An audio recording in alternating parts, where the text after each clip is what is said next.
I tend to push myself really hard, not necessarily physically, but mentally, emotionally, psychologically. I tend to push myself to my limits a lot of times. I will work relentlessly to achieve a goal, and I expect a lot out of myself. I really set a high standard of my work, out of what I can achieve. And I expect a lot out of the people around me too. I have high standards for their achievement. But I always try to make sure that I'm taking care of myself and I'm taking care of those around me.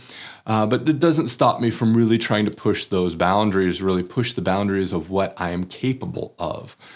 I first realized this was a unique thing of my experience when I was in university, and every time I got an assignment, I took it as a personal challenge to impress the teacher or to disrupt their expectations or just to do the assignment in a way that they had never seen anybody ever do it before. I was always trying to think, how can I do this assignment in a way that's different or that just kind of puts the work in a different frame so the teacher could see that I was looking at this assignment, what they've asked me to do, from a new and different perspective. And I always just wanted to show that professor something that they'd never seen before. I wanted to make it my own, but at the same time, I wanted to give them what they were asking. Sometimes it's got me in a lot of trouble. I've failed so many assignments because what I wanted to do and what the professor asked me to do were two very different things. And a lot of times they didn't give me the kind of generosity of understanding what I was trying to do. And so they would just look at my assignment and say, no, I didn't ask you to do this. You did something that you shouldn't have done. And, you get a bad grade for it. And I've even failed classes because of this, because I insisted on doing it kind of my way. It took me a long time to rein that sort of thinking in. Even when I got my first job, I was working in business administration, and I would, for my first boss, I would organize the hell out of his files. I had this very complicated system of organization, but everything was there and it was all kind of systematized. And of course, he couldn't find anything, so I kind of made his job much harder than I needed to. And he would ask me to put together PowerPoint presentations, so I would put every possible animation and every possible sound effect. I mean, you could have entered this thing into a film contest and not won any awards, but still.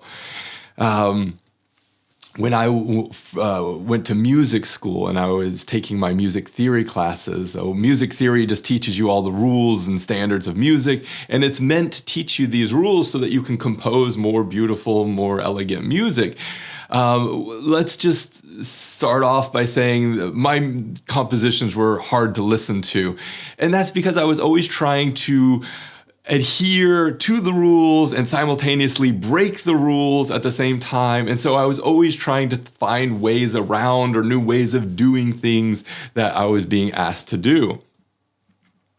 Finally, when I did my doctorate research, I had a chance to really dig into a single research topic that I found interesting and engaging, but I got to do it my way. It was a chance for me to set my own course, set my own agenda, and I paid for it dearly. There was a ton of research that went into my doctorate, and I published, by the time I finished, dozens of papers. But I couldn't get into a doctoral program. It wasn't something that was available to me, and for many reasons. One was a lot of the supervisors that I wanted just wouldn't touch it. They wouldn't touch my degree topic. It didn't make sense to them from a sociological perspective. It didn't make sense to them from a legal perspective, or from a political science perspective, or from a computer science perspective. And my doctorate dealt with all of these topics in different ways. And so finding a supervisor that kind of was willing to come with me on this journey to knit these different fields together and try to create a substantive output, it wasn't there for me. It wasn't available. I was lucky enough to have a lot of mentors, to have a lot of people to give me input and insights, but in large part, I was kind of on my own. And because of that, it took me a little bit over 7 years to finish my doctorate.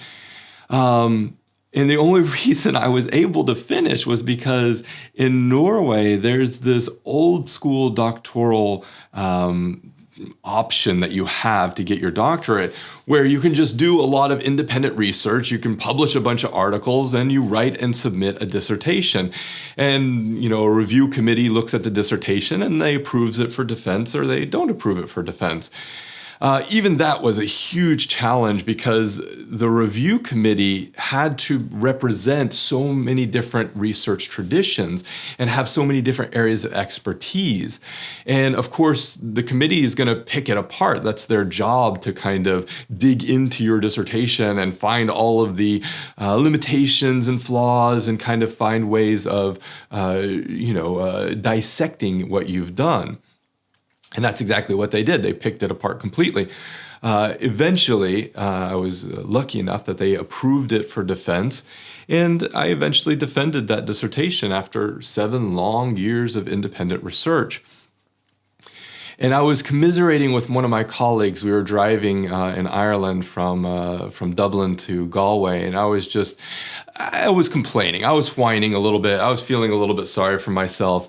And I was telling them that, it just took me so long to finish this doctorate, and it made me feel bad. It made me feel like I hadn't accomplished anything, or that, my peers who had finished their doctorate in 3 years, they must be so much better at research than I am. But he stopped me. He said, he gave me some really, really sound advice. He said that, Anthony, a lot of people do their PhD in a few years.